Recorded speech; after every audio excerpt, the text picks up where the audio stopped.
Começa agora o programa Entre Linhas. Apresentação, Rosana Freitas.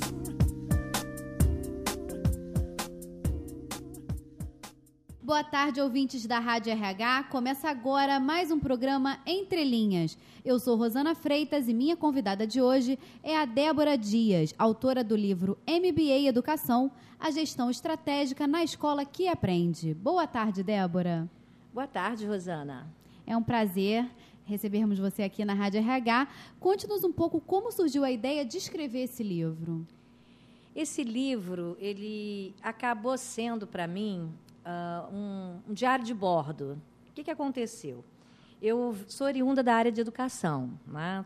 Tenho 51 aninhos de idade, uma boa ideia, obviamente, e tive algumas ideias quando bem jovem, né? Meus sonhos sempre foram voltados para a educação. Muito bem. Como toda professora, eu abri uma escola em 1981, há 29 anos atrás. E sempre gostei muito de estudar todas as questões da área de educação. Minha primeira formação foi língua portuguesa, né? Sou aquela professora primária, né? Não sei se você lembra disso. Mas, no momento em que eu abri uma instituição educacional, eu continuei mergulhando muito nos aspectos, vou falar aqui um palavrão, né? Parece bula de remédio, aspectos epistemológicos. Nossa. Ou seja, o que é a epistemologia? É a ciência que estuda o aprendizado humano, a aquisição do conhecimento, a construção do conhecimento. Então, os meus focos de estudos, além da língua portuguesa, estavam ligados à epistemologia, didática, ou seja, como é que esse serzinho aprende. Então, os caras que eu dormia com eles, não era? Piaget, Vygotsky, sempre ali na cabeceira da cama. No entanto, em 1993, como dona de escola, eu tive uma crise muito grande, não sei se você vai recordar, na época do Collor, não é? E aquele momento me trouxe alguns desgastes, porque o pouco dinheirinho que eu tinha na minha conta para pagar o 13º foi arrematado. E o que aconteceu com aquela educadora, sonhadora, empresária da educação? Eu parei para pensar que eu realmente deveria aprender o que é ser empresária. Por quê? Porque eu não tinha ainda nenhum tipo de estudo sobre gestão. Embora já tivesse feito também pedagogia, com foco em administração escolar, o curso propriamente dito não me deu um conhecimento assim, de negócio mesmo, de olhar aquela escola e aplicar ali as ferramentas de gestão. Então, com esse susto colorido, né, eu resolvi que eu precisava de especializações na área de gestão estratégica. Então, eu procurei, pelos idos de 93, um MBA, foi um dos primeiros MBAs no Rio de Janeiro, em gestão de negócio. Fui para o outro lado, fui para o mundo empresarial para entender de empresa, ou seja, como me transformar numa edupresária, ou seja, não deixar de ser educadora, mas saber que eu precisava ter a responsabilidade pela sustentabilidade daquele pequeno negócio. E aí, nesse MBA, eu me descobri, né, também como uma pessoa que poderia agregar valor ao mundo empresarial. Ia estudando os conceitos de gestão, os conceitos de administração, de marketing, de gestão de pessoas, e ia aplicando na minha escola. Essa aplicabilidade me deu ali 2 movimentos. Um é que eu decidi fazer engenharia de produção, ou seja, um mestrado na COP, né, na UFRJ, em engenharia de produção. Mas lá eu discutia a mudança no mundo da administração, a mudança nas estruturas das indústrias naquela época, né? A gente está falando agora aí de 96, e aqueles estudos me levaram, de novo, né, a aplicar algumas questões na instituição educacional, como também ir para o mundo empresarial, como consultora de empresas, fazer assim algumas atividades de consultoria, formação de multiplicadores, palestras de motivação. E aí, de novo, já lá no dia a dia de uma empresa de grande porte, eu trabalhei em organizações como Coca-Cola, Vale do Rio Doce, empresas públicas, privadas. Bom, juntando toda essa jornada, eu percebi que estava na hora de desenvolver um material que eu pudesse voltar para as gestões das escolas, ou seja, os diretores de escolas, dizendo assim, olha, eu fui para aquele lado e aprendi tanta coisa legal e tem dado certo aplicando na minha escola, eu gostaria de compartilhar. E é assim que o livro nasce, quer dizer, na verdade, ele nasce a partir da elaboração de materiais didáticos para um curso de pós-graduação que eu montei em 1999 para instituições educacionais. Então, esse livro ele foi escrito de 99 a 2003, a sua primeira versão foi a primeira consolidação do material como um todo foi ali em 2003. E agora ele foi revisitado, né? Está com uma cara nova pela Quality Marketing em 2009. Então, respondendo à sua pergunta, que eu precisei contextualizar, esse livro nasce da ideia de compartilhar o que eu aprendi sobre gestão de negócios e aplicando nas minhas escolas e, ao mesmo tempo, desenvolvendo materiais para ajudar a outros diretores a repensarem o seu modelo de gestão educacional a partir de fundamentos e práticas de gestão estratégica. E aí nasce esse livro que acaba sendo hoje material didático de um MBA chamado MBA em Administração Estratégica para Instituição de Ensino. Agora, Débora, a todo momento a gente ouve de gestores das próprias instituições de ensino que gerenciar a escola é diferente de comandar uma empresa. Existe, de fato, essa diferença? Veja, isso que eu acabei de te contar mostra que, em princípio, eu também achava que havia essa diferença, mas eu precisei romper esse paradigma, fazer contato, né, com o novo e percebi que diferença não tem nenhuma, porque, na verdade, os princípios, conceitos e fundamentos de gestão são os mesmos. Na hora que a gente dá a aplicabilidade, é que a gente tem que focar, né, a linguagem, as ferramentas, nos diferentes segmentos. Então, se não seria diferente também, os conceitos de gestão estratégica do mundo empresarial não poderiam ser aplicados em serviço, na indústria, é diferente de serviço, a empresa pública é diferente da empresa privada, o hospital é diferente da escola. Todas essas atividades são diferentes na sua essência, mas todas elas precisam ser administradas, todas elas precisam ser gerenciadas, todas elas precisam ter um modelo de gestão. E aí, quando se fala em gestão, a gente não precisa inventar uma outra definição para gestão. A palavra gestão, que, na verdade, é sinônimo de administração na minha concepção, né? A palavra administração, vamos brincar com ela, né? É AD, mais ministra, mais ação. Administração. AD de adição. Ministro da ideia do quê? De liderança, de quem orienta. Na verdade, a palavra ministro, na sua essência, etimologicamente, significa servir. E ação. Então, olhe só o que é a administração.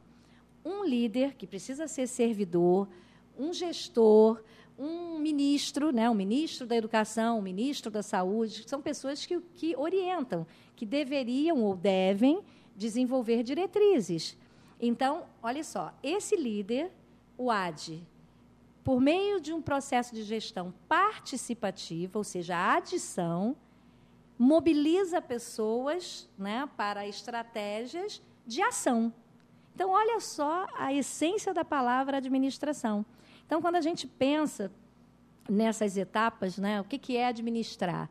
Administrar é administrar o tempo de pessoas, ou seja, esse AD, para ação. Entre mobilizar pessoas até elas efetivamente vivenciarem a ação, a gente percebe que administrar requer 4 grandes elementos, como, por exemplo, planejar, como, num segundo momento, desenvolver aquilo que está sendo planejado, ou seja, executar. Se eu estou desenvolvendo algo que foi planejado, dentro desse item de desenvolver, eu tenho aí 2 desafios. um deles. Eu posso planejar alguma coisa, ok, mas para executar eu vou precisar preparar pessoas para isso. Aí é que entra todo um componente de treinar, desenvolver pessoas para aquilo que foi planejado. Então, no D de desenvolver, eu estou, na verdade, falando do famoso PDCA, né? O P de planejamento, o D de desenvolvimento, o C de controle e o A de ação de melhoria, né? Ações de melhorias. Então, gestão é você ter a ideia de que precisa desse movimento de participação, mas para quê? Para planejar. O que foi planejado precisa sair da gaveta, precisa ser executado. Para ser executado, a gente precisa capacitar pessoas e precisa também trabalhar a cultura de dados, ainda no desenvolvimento. A gente percebe que não só instituições educacionais, como organizações que ainda se gerenciam pelo modelo fordista, né, pelo modelo do passado, não existe a preocupação de assegurar registros confiáveis. O que a gente vê muitas vezes nesse sentido da cultura de registro era uma burocratização, né? Era alguém falou assim, bom, ok, eu vou fazer isso aqui, vou fazer em 6 vias, né? A primeira via para ali, a segunda para ali, a quarta para aquilo, a quinta para aquilo outro, e a sexta é a via das dúvidas, ou seja, para eu me resguardar de alguma coisa. Ou seja, esse desenvolver, se as pessoas são capacitadas, entendendo perfeitamente o que elas precisam fazer dentro daquele planejamento, o que cabe a elas, se elas estão desenvolvidas para isso, naturalmente, elas vão precisar formalizar esse modelo de gestão com registros. Então, no desenvolvimento, a gente tem que assegurar essas duas coisas. Registros e registros confiáveis, não podem ser registros de qualquer maneira. Quer dizer, quando a gente vai ao médico e precisa de fazer um exame, aquela informação precisa ser informação confiável, porque o remédio depende daquilo. Então, veja como eu parei bastante, quando se fala em gestão, nesse D, né, o D de desenvolver. Preciso desenvolver pessoas e desenvolver registros junto com a execução, ou seja, com aquilo que está sendo executado. Por que eu preciso dessa dinâmica? Porque logo em seguida vem o C de controle. E o que é o C de controle? De checar, C de verificar, ou seja, o C de controle, de cheque, no sentido de eu pego aquilo que virou indicador no meu planejamento, no P. Pego os dados colhidos no D. O que eu faço? Eu comparo uma coisa com a outra, então eu estou fazendo o quê? Eu estou checando, estou medindo. Então, nesse C, a gente costuma pensar assim, né? É uma afirmação bastante dita aí por consultores, e eu repito porque eu acho saudável, né? Aquilo que eu não meço, eu não tenho como controlar. Medir, né? Se eu não medir, eu não controlo. Se eu não controlar, eu não tenho como gerenciar, porque eu preciso gerenciar fatos e dados. Se eu não tenho como gerenciar de maneira efetiva, eu não vou ter como aprimorar nada. Então, veja que essa roda, né, esse famoso PDCA, no mundo da administração, na teoria geral da administração, quando você pergunta a qualquer pessoa acabando de se formar em administração o que é administrar, eles vão sempre responder: é planejar, executar, medir, checar, controlar e agir no sentido da transformação. Então, é o A dessa pizza, né, o A final. Essa ação, que precisa ser uma ação de melhoria, precisa ser uma ação de reconhecimento, precisa ser uma ação de reposicionamento do próprio planejamento. Então, veja como é quando a gente pensa assim, né?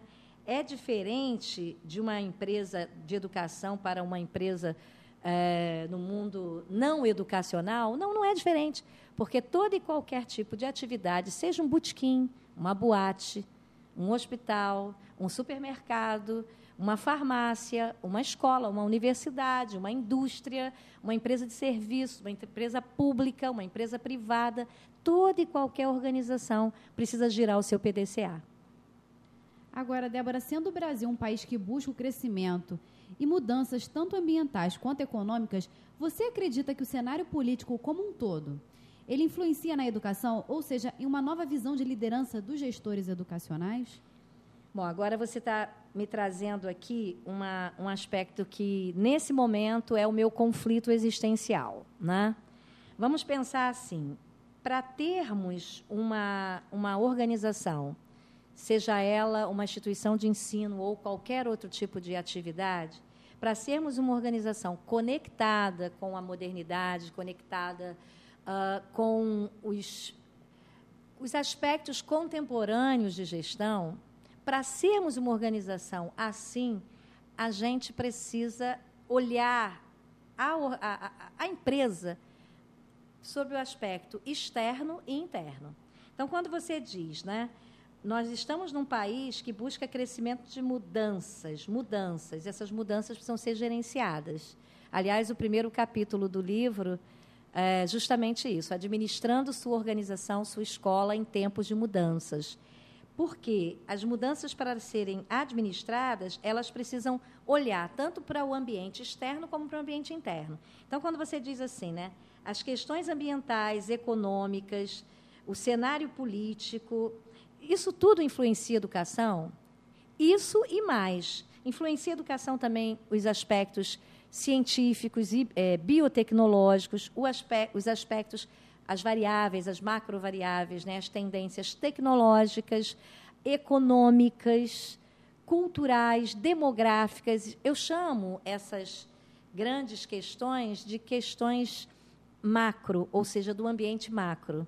Na verdade, eu estou aqui conversando com você e estou mapeando o livro. Eu trato disso bastante no capítulo de posicionamento estratégico, ou seja, uma empresa, uma escola, qualquer tipo de organização, de qualquer setor, ela precisa gerenciar mudanças dentro desse país chamado Brasil, sendo impactadas por aspectos ambientais, econômicos, políticos, culturais, demográficos, tecnológicos.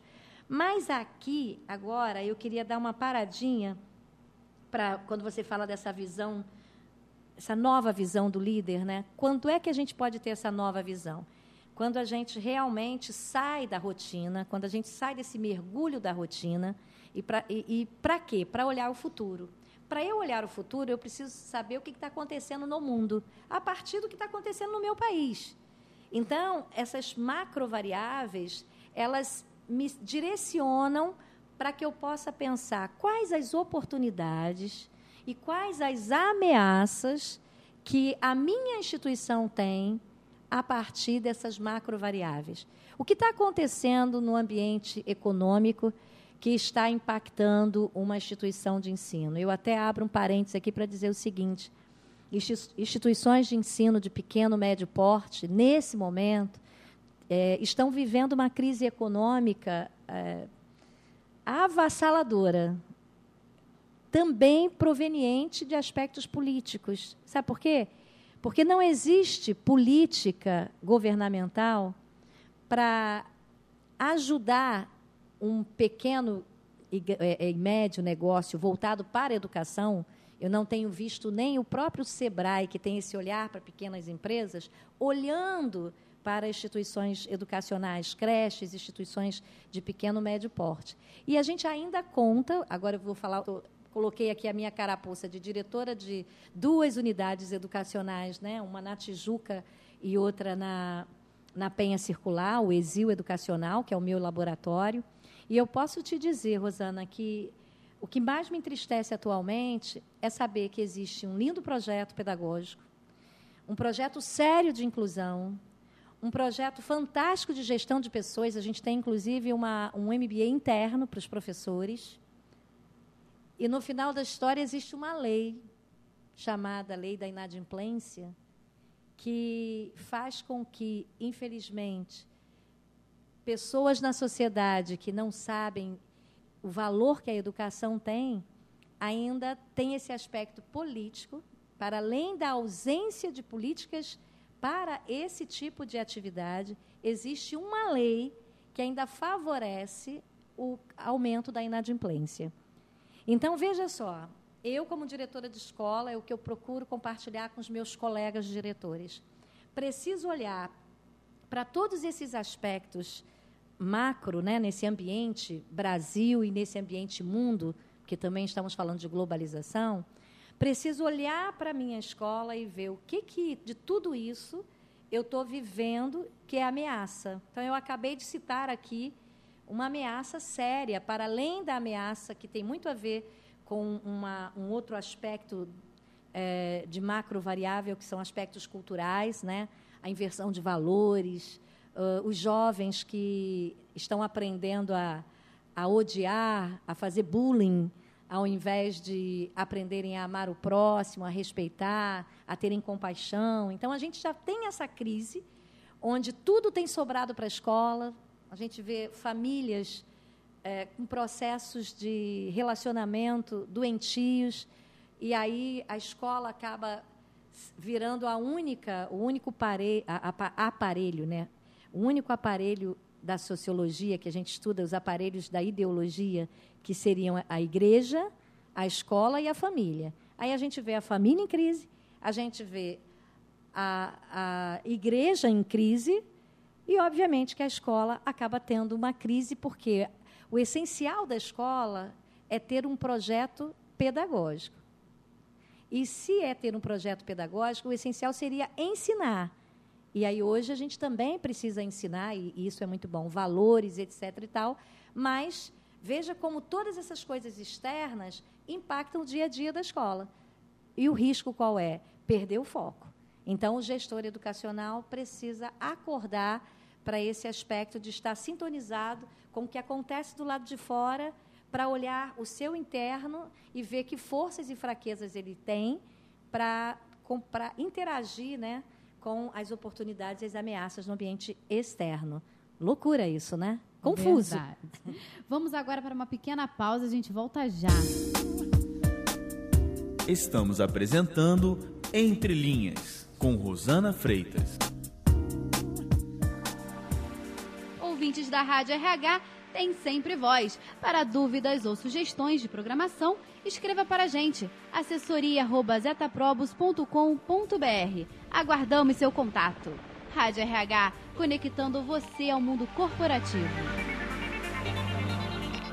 Procurando local para realizar o seu evento? A Proeduc oferece estrutura completa para a realização de palestras, treinamentos, conferências e seleções. Com espaço amplo, ótimo atendimento e conforto, conta ainda com serviços de coffee break, acesso à internet e projeção multimídia. Proeduc, centro comercial e de treinamento em qualificação profissional. Acesse o site proeduc1.com.br e conheça nossos serviços. Você encontra nos blogs da Zetaprobus informações sobre o universo corporativo, divulgação de eventos, matérias e reportagens. Acesse zetaprobus.blogspot.com ou mídiaegestão.blogspot.com. Encontre-nos no Facebook, facebook.com.br/Zetaprobus. Siga-nos também no Twitter, twitter.com/Zetaprobus. Rádio RH, conectando você ao mundo corporativo. Voltamos a apresentar o programa Entre Linhas, com Rosana Freitas. Estamos de volta com o programa Entre Linhas. Eu sou Rosana Freitas e minha convidada de hoje é a autora do livro MBA Educação, a Gestão Estratégica na Escola que Aprende, Débora Dias Gomes. Débora, procurando um artigo seu pela internet, você fala que o grande desafio é fazer do processo de planejamento estratégico um movimento eficiente e eficaz. Palavras suas. Explica essa frase para a gente. Planejamento estratégico, de alguma forma, o que está gostoso aqui no nosso bate-papo é que, se a gente pega o que eu já falei, né, no primeiro bloco, o P do PDCA, planejamento, que precisa ser em 3 níveis: nível operacional, tático e estratégico. Quando a gente fala em planejamento estratégico, é a primeira questão que a gente precisa refletir. O que é isso, né? Quer dizer, planejamento estratégico é uma ferramenta para qualquer tipo de organização se orientar ou se posicionar para um futuro, de preferência de médio e longo prazo. Veja que antes a gente estava falando sobre as macrovariáveis, sobre as questões que indicam o futuro, as tendências, né? Questões políticas, culturais. quando um gestor educacional não consegue dar uma mapeada e estudada nessas tendências futuras, ele acaba tendo um planejamento não estratégico, e sim um plano de ação que acaba mergulhando na rotina e, no máximo, faz-se um plano de metas para aquele ano letivo. Quando eu falo de planejamento estratégico como um movimento eficiente e eficaz, primeiro é a gente pensar assim, o que é eficiência, não é? Eficiência é fazer aquilo que é certo. E planejar é uma coisa certa. A gente precisa pensar antes de fazer. A gente precisa diagnosticar as coisas antes de dar um remédio. Então, eficiência é fazer a coisa certa. E a eficácia, ou seja, o eficaz, é fazer aquilo que eu identifiquei como o correto, o certo, da maneira correta, no menor tempo, com o menor nível de estresse, com um custo de qualidade, com pessoas trabalhando e aprendendo e não vivendo aquele ambiente de terrorismo. Então, ser um líder eficiente e eficaz é começar a sua gestão a partir da visão de que o sucesso do passado não pode garantir o futuro. Portanto, a gente precisa estar sempre olhando o presente, vivendo todas as mazelas do presente, as fraquezas, as ameaças, mas potencializando, conseguindo fazer o exercício de enxergar no meio de um montão de fraqueza forças e no meio de um montão de ameaças oportunidades. Porque em cima desses dois elementos, enxergar forças e oportunidades, é que eu vou potencializar a minha sustentabilidade para frente. Então, o planejamento estratégico é uma ferramenta que começa pelo diagnóstico, que começa pela análise de cenários futuros, como a gente já falou, e com essas informações, aquela escola, aquela empresa se posiciona. Mas, nesse âmbito de planejamento estratégico, a gente também costuma pensar que aqui a empresa precisa mostrar a sua identidade. Então, planejar estrategicamente não é só ir até o futuro, imaginar as oportunidades e ameaças, não é só diagnosticar as forças e fraquezas, mas é também fazer um posicionamento filosófico sobre a identidade dessa empresa. Isso costuma ser expresso quando as empresas escrevem a sua missão, que é a razão de ser daquele negócio, a sua visão de futuro. Agora, você imagina, aquilo que eu falei anteriormente, se um gestor não consegue ir até o futuro para saber o que vai acontecer daqui a 10, 15, 20 anos, nos aspectos biotecnológicos, tecnológicos, científicos, como é que ele vai criar uma visão de futuro? A gente vê, na maioria dos casos, essa visão de futuro sendo escrita como um elemento literário, né? Queremos ser referência em alguma coisa, mas sem enxergar aonde, em que dimensão territorial, em que tempo, 3 anos, 5 anos? E um planejamento estratégico precisa disso, né? De pensamento a médio e longo prazo. Então, eficiência e eficácia, tendo planejamento estratégico como uma ferramenta para chegar até aí, é pensar nisso, pensar que existe a necessidade de diagnosticar, a necessidade de uma identidade filosófica, missão, visão de futuro e valores, porque a empresa precisa ter alma. Uma das coisas que eu ando fazendo aí no mundo de recursos humanos são palestras, eu tenho sido convidada para falar sobre espiritualidade corporativa.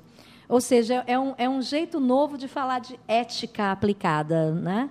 Então, uma empresa tem alma e a alma precisa ser cuidada. Não adianta a gente só ter organograma, corpo, processos escritos, afetividade, sentimento, pessoas felizes, né? A melhor empresa para se trabalhar. Mas garantir a melhor empresa para se trabalhar é garantir os aspectos espirituais. Eu não estou falando de religião, eu estou falando de que a espiritualidade está para a ética como a aura está para a estrela. Então, o que vem a ser isso, né? Ética. Ética é um padrão comportamental e que, se esse padrão for focado no amor ao próximo, na justiça, na humildade, etc. e tal, o que a gente tem aí? né? Espiritualidade. Então, vamos combinar que os valores que as empresas escrevem precisam retratar uma alma. Quando você olha para os valores de uma empresa, de uma organização, de uma escola, de uma universidade, e vê assim, o cliente é a nossa razão de existir. Ótimo, isso é um valor. Mas você precisa achar ali também algum aspecto voltado para comportamento, para atitude, para transparência, para ética, para amor, né? Então, o planejamento estratégico, pasme, tem esse componente espiritual também. Depois disso tudo, é que a gente costuma ter o que nós chamamos de plano de metas estratégicas, plano de ação, plano estratégico. É agora que a gente pega algumas estratégias, desdobra em metas, e essas metas são desdobradas em ações, planos de ações, tendo que mobilizar as pessoas, como eu falei lá no início, para o cumprimento dessas ações. Então, é um ambiente, Rosana, é importante a gente pensar assim, pensar estrategicamente é pensar subjetivamente.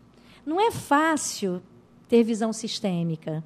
Aliás, visão sistêmica é melhor do que visão holística, né? Porque visão holística é ter visão do todo. Visão sistêmica é você olhar a floresta, que é o todo, mas conseguir também enxergar as peculiaridades de cada árvore. E gestão estratégica é isso. É conseguir que o gestor saiba brincar de onde está o Ólem, né? Ou seja, saiba verificar que ele pode estar tendo uma reclamação lá na recepção da sua escola. Ele tem que saber que aquela reclamação precisa estar ligada a uma não conformidade de algo que foi estrategicamente pensado e que, de repente, não foi implementado. Então, veja que planejar estrategicamente exige do gestor não só esse exercício burocrático de colocar as coisas no papel. Eu costumo dizer que planejar estrategicamente exige a administração desse planejamento estratégico. Caso contrário, ele vira puramente um bloco de papel sem vida, né?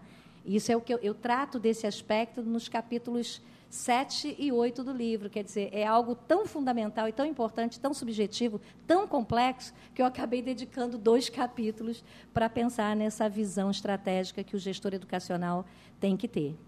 Débora, essa teoria é válida? O que seriam os 10 Ds do posicionamento e gestão estratégica para as organizações educacionais? Bom, aí agora já vira até uma conclusão aqui da nossa conversa, porque, na verdade, os 10 Ds foi uma maneira que eu encontrei de fazer a conclusão desses 2 capítulos, 7 e 8. Os 10 Ds não tem nada a ver, não é D de Débora, não. Ou será que é? Agora eu estou me dando conta disso. Não, mas é o D de desenvolvimento, né? O D de disciplina. Na verdade, D é uma letra muito bonita, vamos combinar assim, né? É uma letra muito bonita.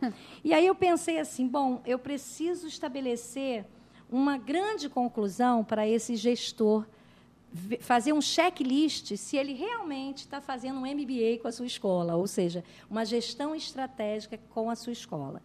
Por isso, até que eu lido muito com o termo escola que aprende. Não pode ser por acaso. Eu sou educadora e sei exatamente que qualquer tipo de mudança, qualquer tipo de programa de qualidade não acontece se não for por meio de verdadeiros processos educacionais. Por isso, até que eu me transformei em especialista em educação corporativa na área de gestão de pessoas, né? Porque entendo perfeitamente que a empresa precisa aprender na hora que ela está mapeando seus processos, o colaborador precisa aprender na hora que ele está ouvindo uma ordem, executando uma tarefa. Por isso, esse mote aqui da escola que aprende. Então, a escola que aprende, para se pensar estrategicamente, vivendo assim o seu MBA, ou seja, esse gestor sendo um mestre de administração do negócio e educação, ele precisa verificar se, ao se posicionar estrategicamente, ele está atendendo os 10 Ds. E aí, de uma forma assim, eu só vou falar as palavras-chave, né? O primeiro D dos 10 é o D de decisão. Há que se tomar uma decisão. Teoria da decisão é uma coisa muito difícil. A vida é feita de escolhas. E, normalmente, a decisão de posicionar uma instituição estrategicamente precisa ser a partir da alta direção, né? Dos seus mantenedores, dos seus diretores. Então, D de decisão. O segundo D é o D de diretrizes estratégicas, ou seja, lembra que eu acabei de falar da filosofia estratégica da organização? Diretrizes, missão, visão de futuro, crenças e valores, objetivos permanentes, diretrizes, é o segundo D. O terceiro D é o D de determinação desse gestor e desse líder ao montar uma equipe de trabalho como arquitetos do futuro, ou seja, a escola precisa ter uma equipe, essa equipe precisa ter representatividade de todos os setores para pensar a escola do futuro, ou seja, para vivenciar a metodologia de planejamento estratégico. Então, por que determinação? Porque é difícil juntar pessoas, competências diferentes, temperamentos diferentes. Então, o terceiro D é da determinação de se ter uma equipe de arquitetos do futuro e essa equipe também ser determinada a chegar ao final da elaboração do planejamento estratégico e implementá-lo com efetividade. O quarto D é o D da discussão coletiva, ou seja, existe uma equipe, essa equipe representa setores diferentes. Os componentes que representam esses setores precisam voltar com as grandes questões para criar um processo de construção coletiva desse diagnóstico. Porque não adianta somente um grupo achar que sabe tudo sobre organização. A gente precisa mapear as forças e fraquezas ouvindo as pessoas que estão ali na linha de frente, etc. e tal. Então, discussão coletiva, ou seja, para a reconstrução conceitual dessas diretrizes, a gente precisa estar sempre fazendo um processo de ouvidoria, de discutir e de forma coletiva. E, a partir daí, sai construção coletiva de novos patamares. O outro D, o quinto D, é que, a essa altura, eu já posso escrever um diagnóstico. Eu já posso aqui ter uma matriz chamada matriz FOFA, ou SWOT, para quem prefere, eu prefiro nacionalmente o FOFA, né? F de forças, F de fraquezas, F de forças, O de oportunidades, F de fraquezas e A de ameaças, né? Então, a matriz FOFA acaba sendo uma narrativa de diagnóstico, um retrato tirado ali de quais são as forças e fraquezas internas, oportunidades e ameaças externas. Então, esse D é o D do diagnóstico. Isso precisa virar um prognóstico. Isso precisa estar escrito, porque a partir desse retrato é que a gente tem o outro D, que é o sexto D, que é a definição e a consolidação dos objetivos permanentes. A partir do momento que eu tenho o diagnóstico, ok, então as nossas prioridades, os nossos objetivos institucionais e permanentes serão quais? Aí, normalmente, esses objetivos estarão ligados às grandes questões da administração, os grandes focos da administração, como gestão de pessoas, gestão de projetos, gestão de responsabilidade social, gestão do conhecimento e da informação, gestão do relacionamento com o cliente. São vários focos da gestão que viram objetivos institucionais. O que eu faço com a definição e consolidação desses objetivos? Aí eu já estou indo para o sétimo D, que é o desdobramento desses objetivos em metas e ações, estratégias, metas e ações. Um plano estratégico, ou seja, D de desdobramento.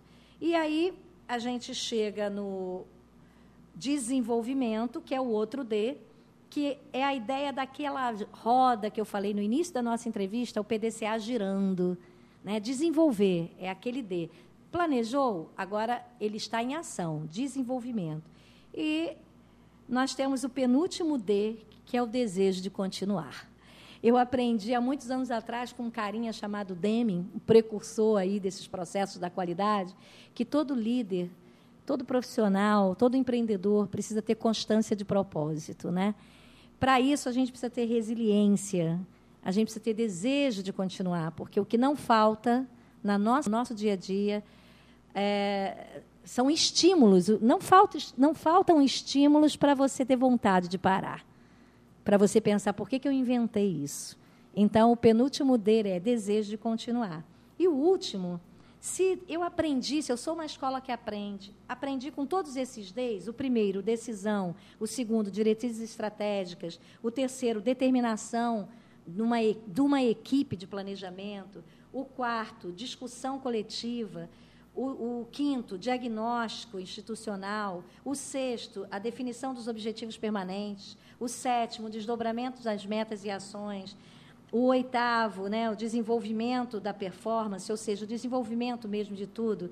E o nono, o desejo de continuar. Então, eu aprendi com tudo isso, né?